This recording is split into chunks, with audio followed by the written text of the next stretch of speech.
Huwag kayong panay gastos. Naghanap din ba kayo ng pwede niyong pangregalo sa inyong mga inaanak or sa mga kaibigan ngayon darating na Pasko?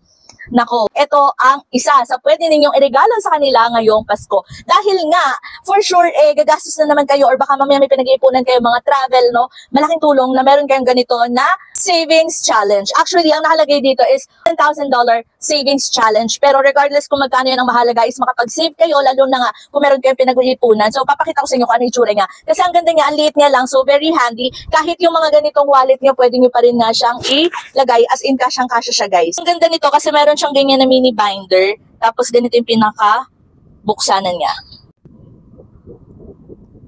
Ayan, diba? So again, regardless kung magkano yan ang mahalaga is makapag-save kayo. So kung sakali lang naman, may nakalagay siyang ganito dyan. Tapos actually, may sticker pa siya nakasama. Kaso yun nga, $40 yung nandito lahat. Ayun na ang bahala, diba? Kung halimbawa gusto niyo mag-save ng 100, ganyan. So ito ay yung pinaka-plastic niya, guys. Hindi ito yung putyo-putyong plastic. As in, makapal yung pinaka-plastic nito. So, ang concern ko kasi minsan sa mga ganitong klase is maninipis yung plastic nila pero ito hindi to manipis.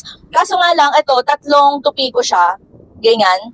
Kasi, kapag half lang, hindi siya kasya. Ayan, hindi siya kasya pag ganyan na half. Ayan, no. So, kung sakali na ito yung gagamitin nyo, ayan, 3 tupi nyo na lang. Yan, ganyan lang siya. So, kung gusto niyo tigwa 100, pwede naman. Or kung gusto niyo 50, okay lang din. Pero kung gusto niyo halimbawa 1,000 plus, ayan, pwede naman siya. So, depende naman sa inyo kung ano yung goal ninyo na i-save. Pero, again, ang pinupunto ko lang dito is makapag-save man lang kayo, di ba? Regardless ng amount na kaya nyo for the day. And ang dami nitong piraso. Ayan.